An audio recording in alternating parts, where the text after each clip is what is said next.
Ici, police secours. Pour une urgence, ne quittez pas, un opérateur va vous répondre. Pour votre sécurité, votre appel va être identifié et enregistré. Oui, allô? Oui, madame. Il y a une fusillade à côté du Bataclan. Allô? Oui? Oui. Il a une balle au niveau de l'aine, plusieurs balles. En fait, on l'a déplacé parce que il y a apparemment les gens qui ont tiré, ils continuent à courir, à venir dans notre sens.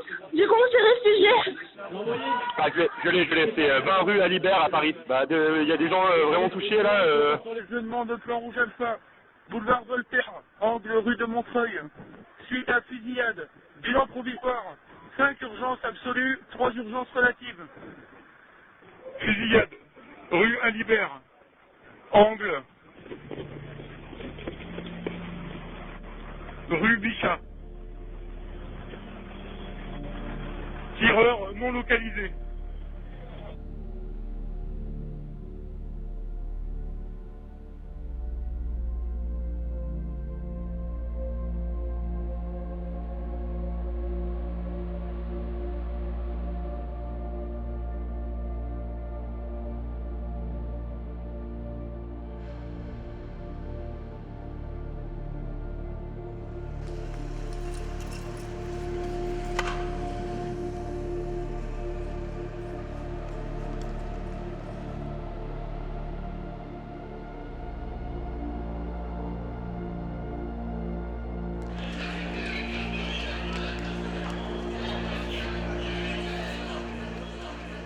On est tous comme en mission dans cette affaire. Et on est d'une certaine façon, au fur et à mesure des années, on est dans la même famille. Et ça, c'est quand même... c'est une des expériences humaines les plus importantes de ma vie, certainement.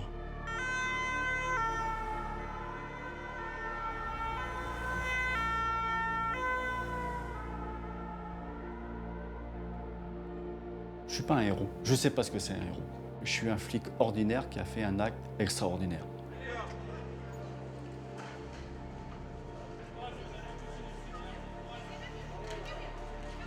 Là, je voyais bien que ce qui se passait, le quartier s'était arrêté, il s'était figé, il n'y avait que des militaires, des sirènes. J'ai senti qu'il y avait une gravité exceptionnelle, un truc vraiment hors norme. Mais ce soir-là, ce que j'ai fait, ça a un autre impact sur ma vie que tout ce que j'ai fait jusque-là. Ça a complètement changé ma vie. À vie, ça restera dans les mémoires de chacun. Donc à vie, ça ne se terminera jamais.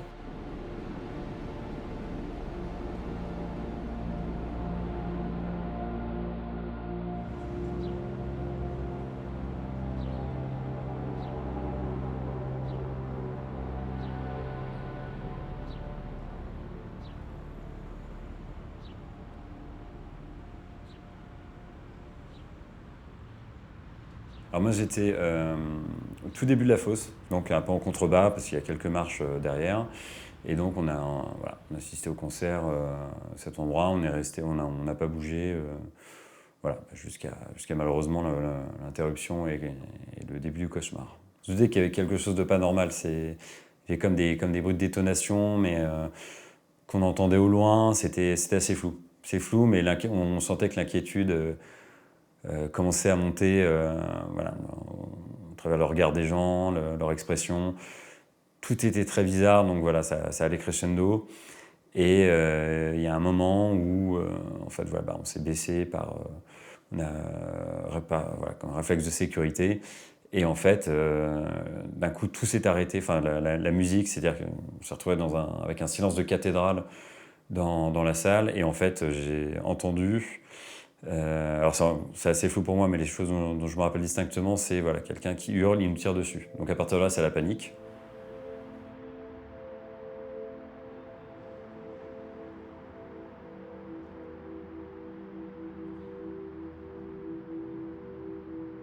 J'aperçois un des terroristes qui est en train de tirer dans tous les sens. J'essaye de trouver une échappatoire.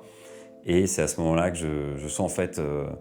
j'entends les bruits se rapprocher, les bruits de détonation, et finalement je suis littéralement fauché au sol, de manière très brutale. Et là, je suis sonné avec l'oreille qui siffle.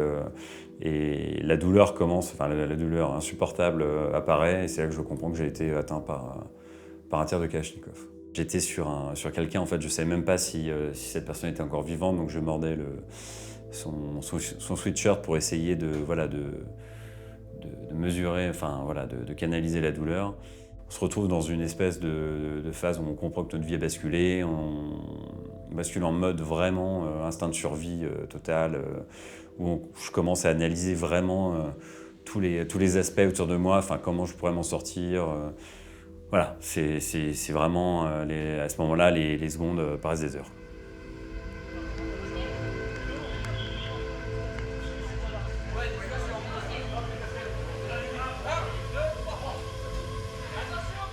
D'un seul coup, dans la rue, il y a une pétarade. Et puis je veux essayer de comprendre quand même ce qui est en train de se passer en bas de chez moi. Donc je vais m'approcher de la baie vitrée. Et là, je vois une scène qu'on voit dans les films. Il y a une voiture d'arrêté et il y a 3 mecs en train de tirer sur ma maison, sur le pied de mon immeuble. C'est un café qui est à l'angle, vraiment rue de Charonne, rue Godefroy-Cavaignac et rue de Féderne. Ça crie de partout, voilà, il faut des pompiers très vite. Il y en avait un qui était sur le côté, qui tirait sur les voitures. Il y en a un autre qui est vraiment en face de moi, qui lui envoie des rafales en permanence, des rafales courtes, sur la terrasse. Et puis il y en a un troisième que je vois partir sur la terrasse, qui va disparaître à ma vue, mais pendant que je ne le vois pas, j'entends là du balle par balle, du coup par coup. Mais voilà, c'est du tir au pigeon, quoi. Tu vois quelqu'un, tu flingues. Et puis ensuite, ils vont remonter tous les 3 dans la voiture, et puis ils vont partir, ils vont prendre la rue de Charonne en direction de la porte de Bagnolet. Je ne sais pas ce qu'ils vont faire moi à ce moment-là, mais je les vois quitter les lieux. Et c'est à ce moment-là que je dis à ma fille, écoute, il y a des blessés en bas de la maison, il faut que je descende. Quand j'ouvre la porte cochère, une espèce d'impression que le bruit est étouffé, que c'est... Il y a du bruit, il y a des gens qui courent, il y a des gens qui crient, mais c'est comme si c'était étouffé par... c'est comme quand il y a de la neige, quand on est à la montagne, et que le son n'est pas le même.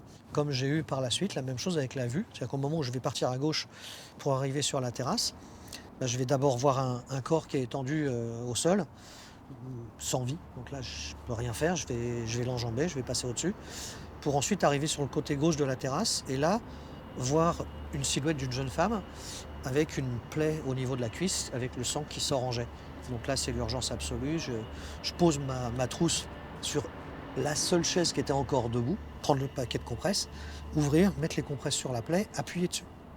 Ça, c'est quelque chose qui m'est revenu au moment où j'ai mis cette ceinture, où j'ai posé ce garrot artériel sur cette jeune femme. En fait, je me suis rappelé qu'il fallait mettre la lettre T sur le front de la victime. C'est un symbole qui va signaler au secours quand ils vont arriver que cette victime a un garrot. Donc là, moi, j'ai pas de stylo. Donc la seule chose avec laquelle je vais pouvoir écrire cette lettre, c'est avec le sang qui est par terre. Je vais mettre mes mains dedans et puis je vais écrire cette lettre T sur le front de cette jeune femme. Et puis on va apprendre que c'est pas fini, c'est-à-dire qu'il y a le Bataclan.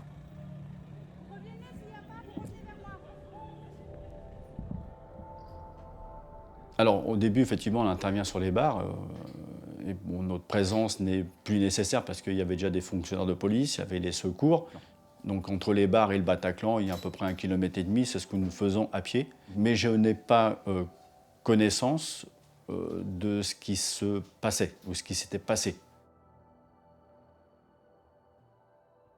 Après l'arrivée du commissaire, l'intervention du commissaire et de Greg, nous sommes les premiers à pénétrer dans l'enceinte du Bataclan. On doit être une petite trentaine. C'était une très forte lumière blanche que j'avais déjà aperçue à travers les portes battantes qui étaient de hublot à cette époque-là. Et après, ce qui m'a saisi, c'est cette odeur de mélange de sueur, sang, poudre. Voilà, une odeur indescriptible, mais qui n'est pas une odeur habituelle. C'est étrange, cette sensation que j'avais, parce que j'avais, sûrement par rapport à d'autres collègues, moi, je n'avais pas pris conscience de ce qui se passait. Même quand je suis rentré dans le Bataclan, j'ai vu effectivement c'est un peu horrible, mais ce tas de gens j'avais le regard du fonctionnaire de police qui me disait « s'ils arrivent, qu'est-ce que je fais ?» Et après, il y avait l'autre regard d'une personne que j'étais qui regardait ces pauvres gens-là. Donc certains, on savait très bien qu'il n'y avait plus rien à faire. Mais il y avait encore des sonneries de téléphone, des bras qui se levaient avec le téléphone à bout de bras. Et au fur et à mesure, quand on jetait un coup d'œil sur ces gens, on voyait que les téléphones retombaient. Est-ce que la personne était partie ou à bout de force? Donc voilà, il y avait un double regard, donc très difficile à gérer aussi.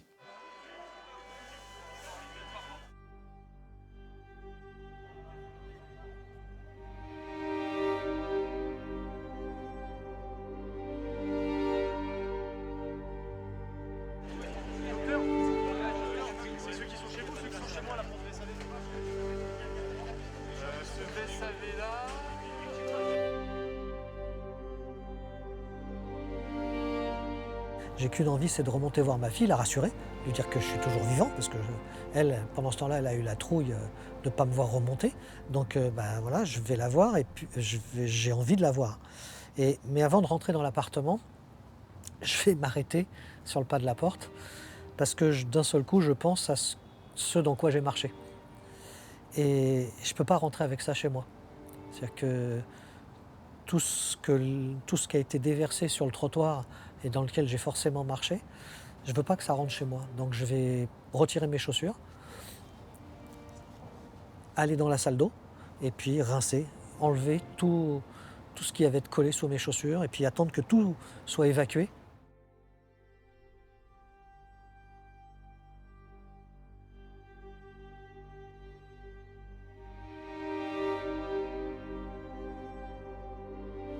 Ça s'est fait un matin, comme le 17, donc quelques jours après le 13. Un petit déjeuner. Et je me suis dit, aïe, j'ai trouvé. On va faire 1000 entretiens, 4 fois en 10 ans, en essayant de retrouver les mêmes personnes. Toujours dans une perspective, évidemment, d'études sur la mémoire. Je téléphone à mon copain Francis Stache. Et il dit, tiens, ça tombe bien, parce que moi, j'ai envie aussi de faire quelque chose. J'ai beaucoup réfléchi. Je veux qu'on travaille sur le trouble de stress post-traumatique. 10 ans en arrière, en France, il n'y avait pratiquement pas d'études sur le trouble de stress post-traumatique. C'était un domaine vierge.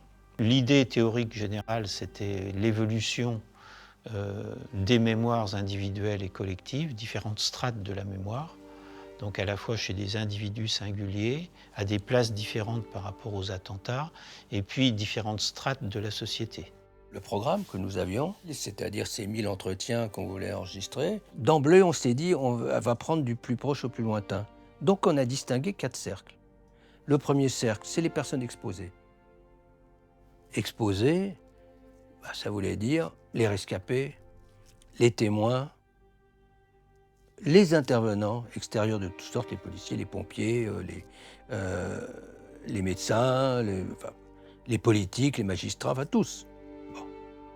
Tous ceux qui étaient au contact, qui étaient là et qui sont intervenus, ou les aidants de première ligne, les voisins qui ont ouvert leurs portes, ou ceux qui sont descendus pour aider.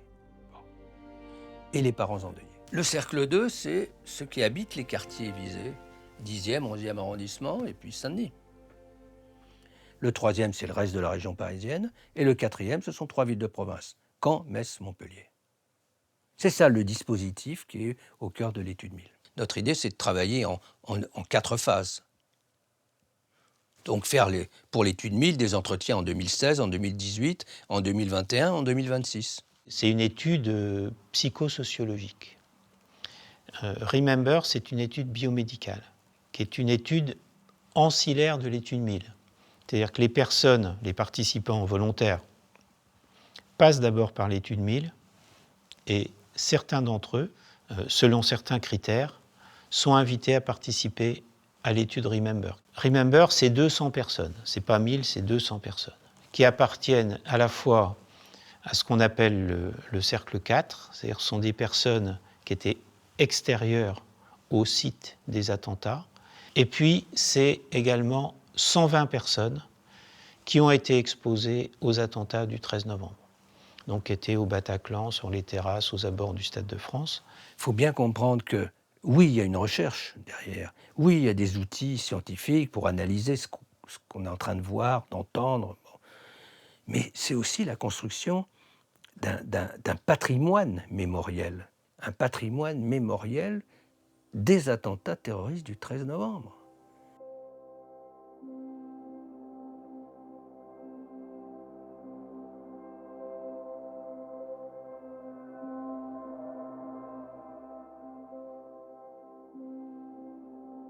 Le cœur du trouble de stress post-traumatique, ce sont des images, au sens large du terme, ça peut être des odeurs, ça peut être des bruits, qui reviennent comme ça, de façon intempestive, à la conscience de la personne qui a vécu un traumatisme.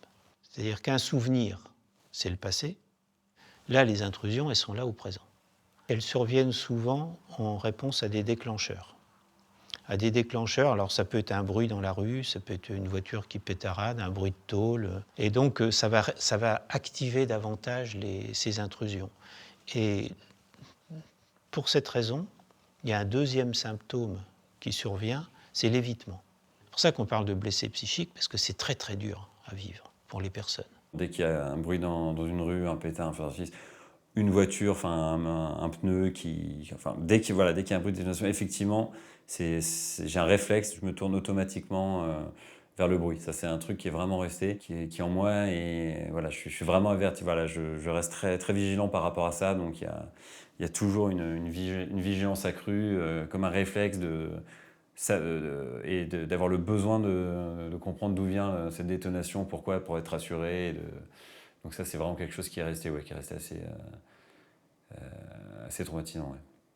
Quelle est la clé ? Le trauma, c'est la présence du passé dans le présent, au point de vous envahir. Complètement, comme présent.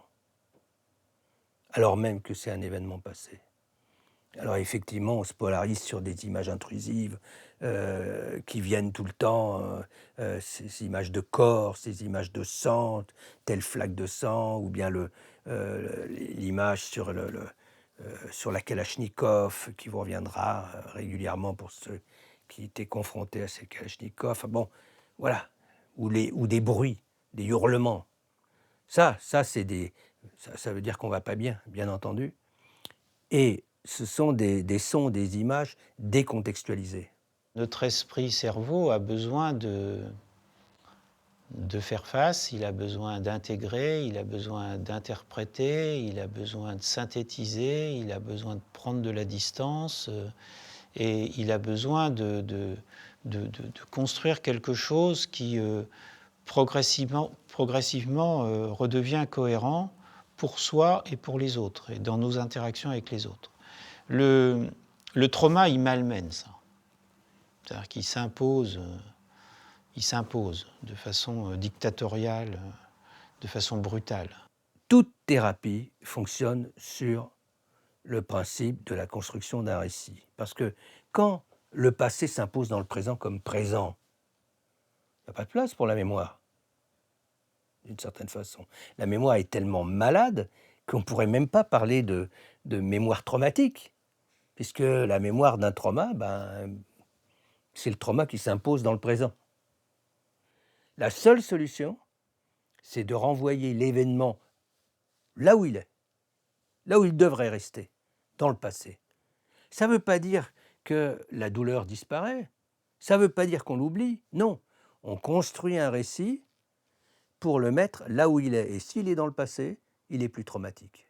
Parce que les intrusions, à force de se répéter comme ça, elles finissent par altérer le fonctionnement des hippocampes et la structure même, la taille même des hippocampes. Mais en tout cas, là-dedans, les mécanismes de contrôle, par exemple, le contrôle du cortex préfrontal, qui est une sorte de tour de contrôle cognitif sur l'hippocampe, qui est une fonction cognitive, qui est la zone de la mémoire.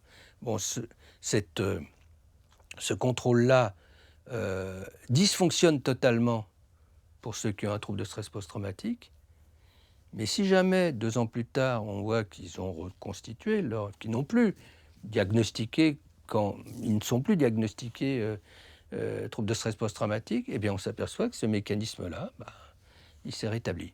On montre en même temps, on objectivise avec l'imagerie cérébrale des changements dans le fonctionnement du cerveau, avec ces mécanismes qui permettent d'inhiber les intrusions qui se remettent en place, et on objectivise aussi des modifications structurales.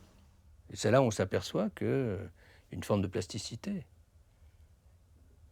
Et pour le traduire dans mes termes, comme je l'ai dit d'ailleurs à tel ou tel qui n'était pas en très bon état, et au moment où on voyait arriver les esquisses de résultats, je leur ai dit, écoute, tu vas pas bien, mais sache que si tu arrives à soigner ton trouble de stress post-traumatique, ne te dis pas que c'est foutu là-dedans.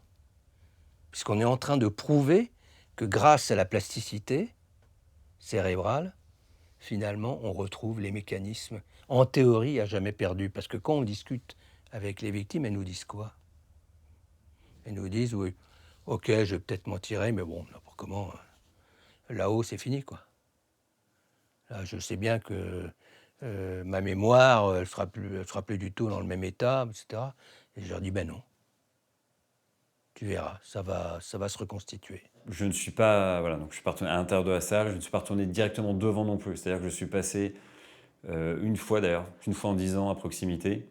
C'était juste pour trouver un ami et aller déjeuner. Et en fait, voilà, j'ai connu le boulevard Voltaire qui était à côté, donc je l'ai vu de très loin. Voilà. Mais c'était déjà, rien que ça, c'est quelque chose, voilà, les souvenirs reviennent, ça a un poids énorme.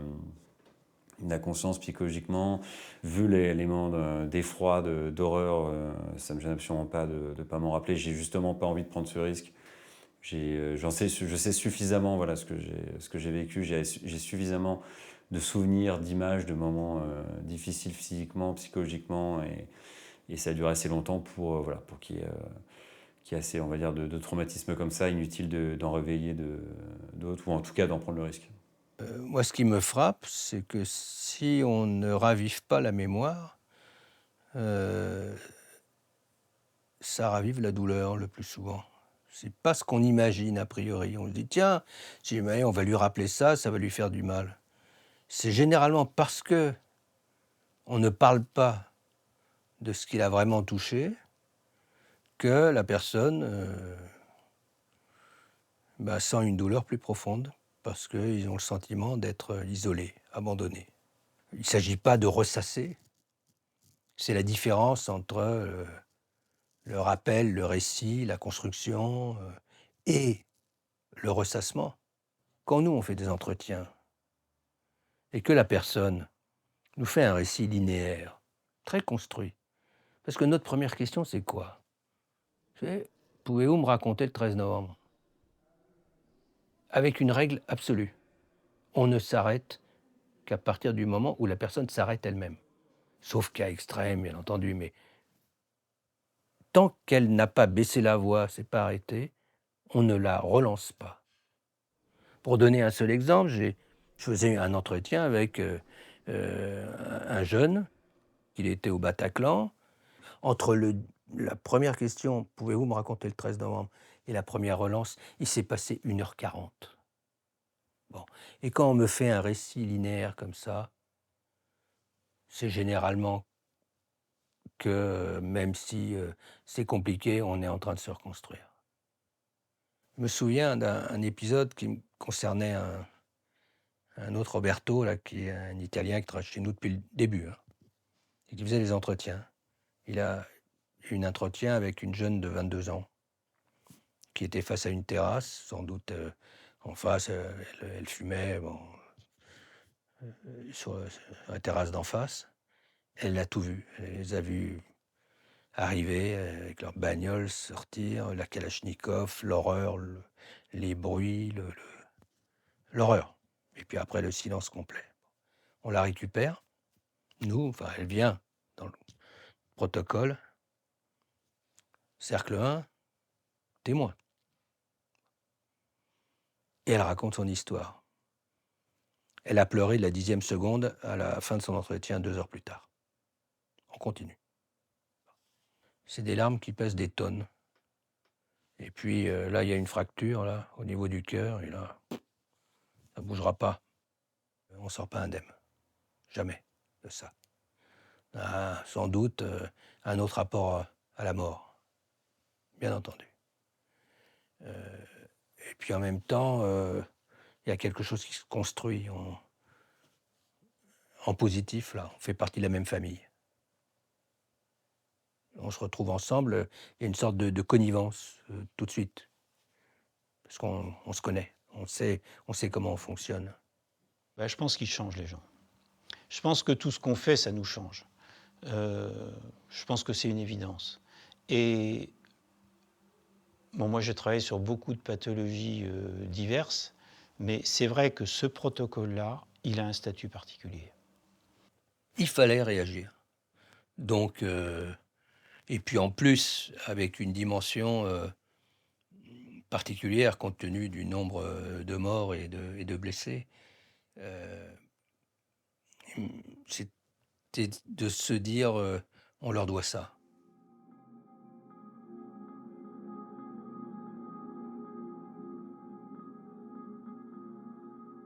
Sur le traumatisme, le stress post-traumatique, etc., je pense que plus tôt il est traité, plus tôt il est soigné, mieux on se répare. Mais je dis aussi qu'il n'est jamais trop tard pour essayer de se réparer ou se soigner d'un traumatisme. Les gens qui vivent un tel choc reviennent après et ne sont plus les mêmes personnes.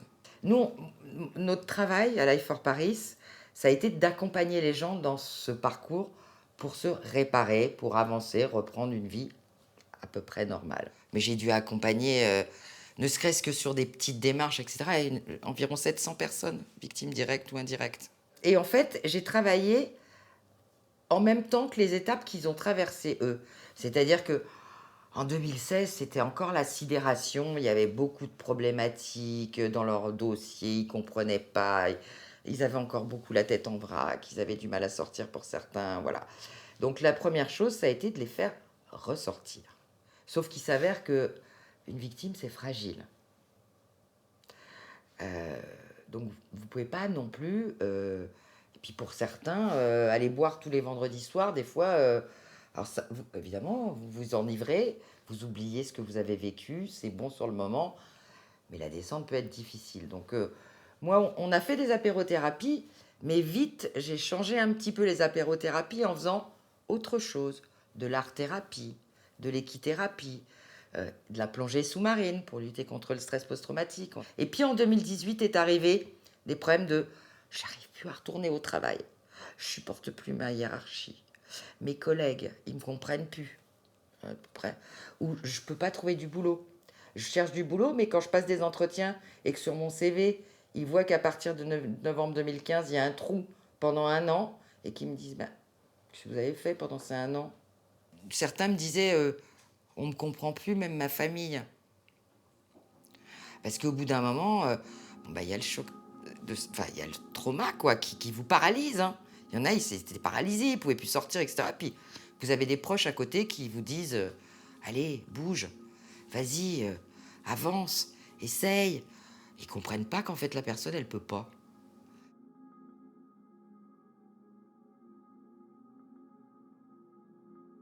Je pense qu'il faut vraiment savoir rester à sa place. Nous, notre place, c'était celle d'avocat. Je n'ai jamais eu le sentiment de vivre par procuration quoi que ce soit. Et ça, je crois que c'est très important. C'est très important de se dire qu'on peut avoir un impact, on peut avoir des répercussions, on peut avoir besoin d'être accompagné à côté, mais on reste à sa place aussi. En revanche, on peut dire qu'on a vécu le procès, oui. J'ai vécu le procès, j'ai vécu l'instruction criminelle pendant toutes ces années, j'ai vécu le procès, mais je garderai toute ma vie des images, je garderai toute ma vie des sons, je garderai toute ma vie, et en tout cas je le souhaite, de certaines amitiés, que ce soit avec des avocats, avec des magistrats, avec des journalistes, avec des victimes également. Oui, mais je ne suis pas moi-même victime des attentats du 13 novembre 2015, et ça, c'est important de le rappeler et vraiment de le noter.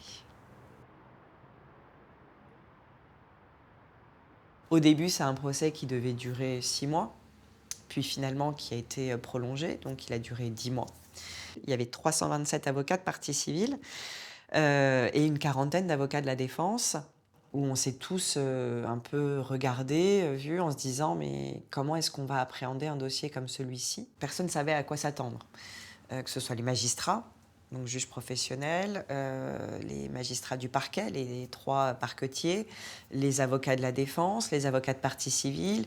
Il y a vraiment... on a construit une salle quand même pour ce procès. Le procès a quand même réactivé pas mal de choses. Je pense qu'il a eu quand même quelques vertus thérapeutiques. Vraiment. Quand je dis ça, elle a des vertus thérapeutiques, je pense pas qu'au verdict. En fait, je pense à toute la période, ces 9 mois, où les gens se sont croisés. Des gens qui ne s'étaient peut-être jamais croisés, des gens qui se sont retrouvés, qui s'étaient vus le soir du 13 et d'un seul coup qui se revoient au tribunal. Il y avait un monde fou. Vous vous retrouvez dans une salle où il y a un monde fou, vous passez des rangs, après vous avez une marée de robes noires, puis après vous avez le prétoire où vous allez aller déposer voilà, votre témoignage. À gauche, vous avez le box des accusés, dans un aquarium. À droite, le parquet. Et puis devant, une cour avec des gens, des trucs hyper impressionnants. Hein. Et donc, on a réalisé un podcast qui leur a vraiment décrypté du début jusqu'à la fin ce que c'est que d'être une partie civile et comment un procès ça se déroule, la défense, quel rôle a chacun, comment ça se passe l'instruction, l'enquête, etc., etc., etc., etc. Si au dernier moment vous voulez pas témoigner, vous témoignerez pas. C'est pas un problème. Partie civile, un podcast Live for Paris. Ce podcast est dédié aux victimes qui ont perdu la vie le soir du 13 novembre 2015, à ceux qui ne pourront pas voir ce procès. Épisode 6, le témoignage des parties civiles. C'est vrai qu'il y a eu quand même ce besoin d'audience, ce besoin de débat, pour parfois éclairer la cour et éclairer les débats et les professionnels, que ce soit au niveau du parquet, donc des avocats généraux, des avocats de la défense, des avocats des parties civiles, pour savoir est-ce que telle ou telle personne pouvait être déclarée recevable. Il y a eu un vrai débat juridique ensuite qui s'est posé. Il y a eu effectivement ce débat des intervenants, notamment des secours, des policiers qui sont intervenus aussi, où il y a eu ce débat de savoir est-ce qu'ils étaient victimes. Les victimes par ricochet, c'est vrai qu'au début, étaient principalement déclarées recevables lorsque vous étiez vraiment le cercle proche d'une personne décédée. Après, il fallait prouver lorsque la personne, la victime directe, était blessée, soit physiquement, soit psychologiquement, il fallait quand même prouver à ce moment-là que vous aviez un impact également qui était en lien direct avec ce que la victime directe avait subi. Aujourd'hui, c'est vrai que c'est un peu plus étendu. C'est pareil, on parle de cercle proche, de famille proche, mais jusqu'où va-t-on ? Là, dans le cadre du dossier des attentats du 13 novembre 2015, il y a eu une extension un petit peu du cercle, mais moi je pense qu'il faut toujours garder à l'esprit qu'on ne se constitue partie civile que lorsqu'on s'estime réellement victime et lorsqu'on est réellement victime, c'est-à-dire lorsque vous subissez réellement un préjudice du fait de votre lien et de votre promiscuité avec la personne qui a été directement blessée psychologiquement ou physiquement ou décédée. Donc il y a vraiment cette question et juridiquement la cour d'assises a décidé d'accorder ce statut de partie civile en disant que les intervenants et les primos-intervenants, en fait, comme on les appelle, ont été déclarés recevables pour la grande majorité d'entre eux. Ce qui se passe, évidemment, c'est après définition juridique, définition scientifique. On n'aura pas la même, nécessairement. Quelquefois, ça fonctionne, quelquefois, ça ne fonctionne pas en convergence. Mais ce qui me frappe quand même, c'est que au fur et à mesure des années, finalement, ça s'est rapproché. Et ça, c'est une bonne chose. On peut aider à la réflexion et les juges le savent très bien. L'émotion est utile automatiquement. L'émotion est un plus. Et d'ailleurs, on le voit, vous avez l'émotion des professionnels, mais il y a aussi l'émotion des parties, des accusés, des victimes, et de cette confrontation qui est indispensable à mon sens. Parce que pendant le stade pendant l'instruction, il n'y a pas eu de confrontation entre les victimes et les accusés. Et c'était ce moment-là où il y a pu avoir cette confrontation, en tout cas que les accusés entendent ce que chaque victime vient déposer, vient dire à la cour, quel est le vécu de chaque victime à ce moment-là. Et les accusés ont été très attentifs à ces auditions. Et c'était important, je pense aussi, parce que ça permet de faire avancer et de faire évoluer aussi un procès. Donc l'émotion, il ne faut surtout pas la balayer. Elle est très importante et l'émotion, on pouvait la lire dans les yeux, dans les yeux des magistrats qui siégeaient, dans les yeux parfois aussi des avocats généraux, des avocats de la défense, qui étaient parfois aussi très émus automatiquement. Quand on entend des personnes venir déposer, quand on entend des victimes venir raconter leurs souffrances, leur vécu, vous arrivez parfois à vous blinder un peu, à entendre, à vous dire « ça me fait rien ». Et puis vous avez une audition parfois qui va vous emporter, mais comme un raz-de-marée. Et vous ne savez pas pourquoi. Parfois il y avait des suspensions d'audience, on se demandait pourquoi il y avait une suspension d'audience. C'est peut-être parce que il y avait un membre de la cour qui avait besoin de cette pause. Il y avait les greffiers, il y avait les huissiers, vous aviez aussi les gendarmes qui étaient présents, qui se relayaient. Je n'ai pas honte de le dire, oui, j'ai craqué. Je pense que l'audio a été très difficile. En fait, quand on entend le bruit des balles, quand on sait que c'est une des premières personnes qui a été éventuellement, qui a pris cette balle, on se dit que c'est celle-là qui a tué la personne dont on assiste la famille. Voilà, c'est très impactant. Moi, c'est des images qui me resteront à vie, évidemment, et c'est assez compliqué à vivre à ce moment-là. On est des professionnels, donc on n'a pas le droit. En tout cas, on n'a pas le droit à ce moment-là de craquer. Il y a aussi le moment où il y avait la vidéo aussi qui avait été diffusée. Je suis sortie de la salle. Je suis sortie de la salle, puis à un moment donné, certaines auditions de victimes aussi, où en fait, on se met quasiment sous la table à pleurer, parce que c'est compliqué. Au moment des plaidoiries aussi, moi j'ai eu la chance de plaider sur les enfants. Et quand j'ai commencé, ça a été compliqué. Je crois que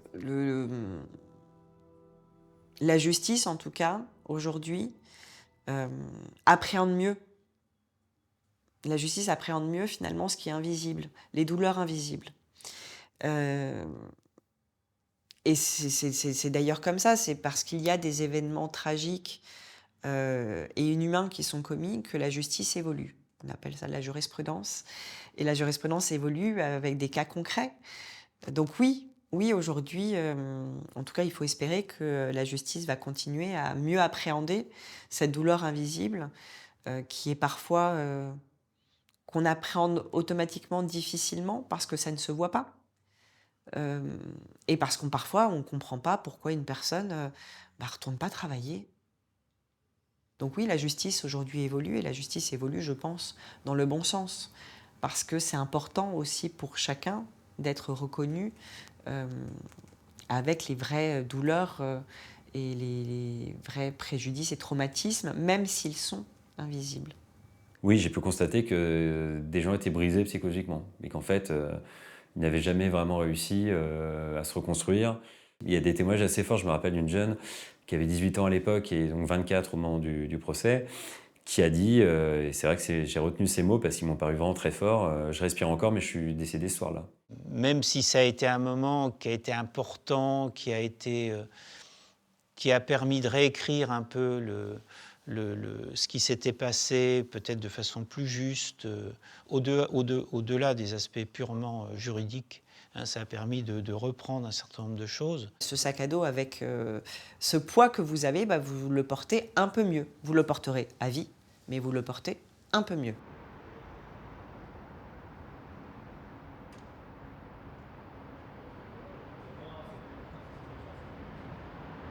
Quand il s'agit d'un trauma dans un cadre collectif comme ça, avec une reprise par les médias, puis au-delà des médias, enfin, c'est un événement dans notre société.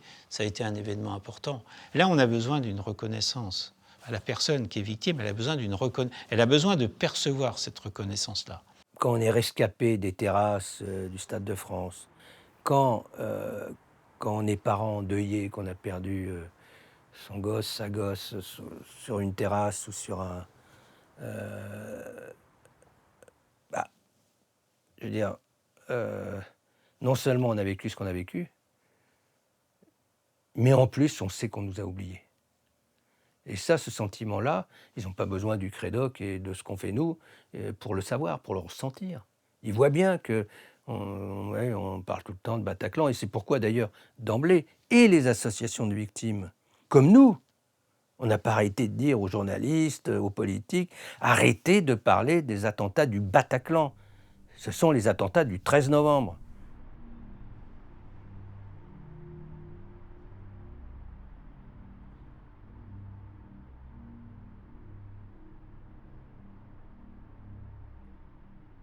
De façon générale, les personnes vont mieux.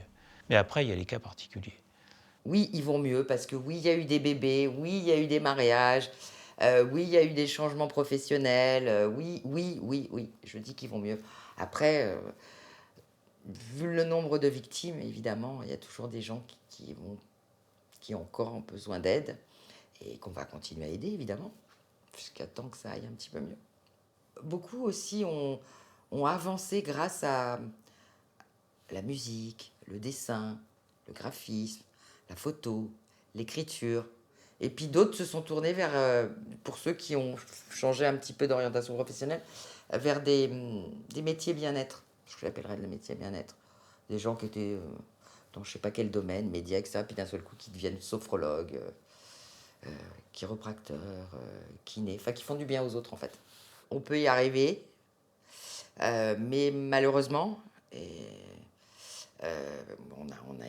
on a connu aussi des gens qui se suicidaient 10 ans après. Certains n'ont pas réussi. Et je pense quand même à des personnes qui ont mis fin à leur jour parce qu'elles ne supportaient plus. Et ce sont des victimes, donc ce sont des décédés en plus qu'on va venir ajouter malheureusement. J'ai une pensée pour Prophète de Wild aussi qui nous a quittés l'année dernière, qui avait en plus courageusement essayé de m'aider. Et Fred, c'était un pilier d'association. Donc on ne peut même pas dire qu'il était à l'écart. C'était le copain de tout le monde. On se dit toujours après, mais qu'est-ce qu'on n'a pas fait qui aurait pu les aider, quoi, leur empêcher de faire ça. 10 ans, c'est pas rien. Ces anniversaires, entre guillemets, c'est toujours des moments difficiles. J'ai toujours des traumatismes qui reviennent, c'est extrêmement dur d'en reparler, et surtout aussi que j'ai rencontré des personnes qui ont perdu quelqu'un. Bon, voilà, il y a toujours, c'est toujours délicat d'en reparler, ça ravive des choses. Les commémorations, pour les victimes et pour les familles, elles ont vraiment leur importance. Même si on entend tous les ans « encore », vous ne pouvez pas passer à autre chose ? Ben non, quand on l'a vécu, on ne peut pas. L'association, elle est extrêmement importante pour un certain nombre de personnes. Parce que les personnes se ressemblent sur ce qui les rassemble. Et donc, ce sont les personnes avec lesquelles elles vont être le plus à même de communiquer. Parce qu'elles ont vécu justement ça. La structure juridique loi 1901, elle n'a plus besoin d'exister. Ce dont ils ont besoin aujourd'hui, c'est de la communauté. Et ça, c'est pas une structure administrative ou juridique qui va maintenir ça. C'est juste le lien de cette communauté de victimes, en fait. Donc, Life for Paris ne disparaîtra jamais réellement. C'est des gens qui n'auraient peut-être jamais été amenés à se rencontrer s'il n'y avait pas eu cet événement. Ça, c'est une réalité. Mais que ça a vraiment rapproché et qui, en fait, n'avaient pas grand-chose qui aurait dû les rapprocher. Et c'est l'événement qui les a rapprochés. Des gens qui pouvaient être très différents, mais qui partagent cet événement et qui deviennent des proches, mais des très proches. Parce qu'en fait, ils ont fait de quelque chose de très moche, très dur, très dramatique, et ben, ça se transforme en quelque chose de beau. C'est indispensable ce qu'ils ont fait. Et là, ça fait partie aussi de la reconstruction. Quelque part, ce soir-là, j'ai empêché la mort d'emmener quelqu'un. Donc j'ai ce sentiment-là. Et c'est le même sentiment que j'ai quand je passe devant la plaque où il y a les 21 noms de toutes les personnes qui sont mortes ce soir-là en bas de chez moi. Et où en fait la liste des noms s'arrête et il y a un espace vide. Et je dis que cet endroit-là, c'est l'endroit où nous, ce qu'on appelle maintenant les aidants de première ligne, les personnes qui ont porté secours ce soir-là aux victimes, ça c'est notre endroit. C'est parce que nous on a fait quelque chose ce soir-là qu'il n'y a pas d'autres noms inscrits sur cette plaque. Donc voilà, c'est ça que j'ai en moi. Et après, toute cette violence quand même, elle a fini par rentrer à l'intérieur de moi. Et il a fallu que je m'en débarrasse à un moment en écrivant, parce qu'il n'y a pas d'autre choix. On ne peut pas vivre avec ça à l'intérieur. C'est cette violence absurde, gratuite, j'en sais rien. C'est des gens qui viennent tirer dans le dos d'autres personnes qui sont assises, qui ne les voient même pas. C'est-à-dire on ne peut pas dire que ce sont des soldats. C'est inhumain de faire ça. En fait, ça a été évidemment très dur la première année entre mes allers-retours à l'hôpital, mes nombreuses opérations. Mais finalement, le côté psychologique a été digéré pendant cette phase, donc pendant ma phase de convalescence physique. Ce qui fait qu'en fait, lorsque je suis sorti et que j'ai pu remarcher, reprendre ma vie, ça a été un soulagement, la délivrance. Et j'ai vraiment, je me suis concentré sur les choses, l'envie de revivre tout simplement. Donc ça a pris le dessus. C'est une des questions qu'on me pose la plupart du temps. Pourquoi tu es sorti? Pourquoi tu y as été? Donc en fait, il faut que j'essaye de faire comprendre aux gens d'où je viens, ce que j'ai vécu, quel est mon parcours, qu'est-ce que j'ai fait dans ma vie, qu'est-ce que j'ai subi, qu'est-ce qui m'a forgé, pour que ce soir-là, je sois en capacité de descendre sur cette scène de guerre. Mais notre vie aurait pu se terminer le 13 novembre 2015 dans le Bataclan comme de nombreux spectateurs qui venaient faire la fête. Moi, ce qui me marque le plus, c'est ces gens-là, c'est les victimes. Moi, c'est tout. Pour moi, c'est eux les warriors. Moi, j'ai rien fait d'extraordinaire.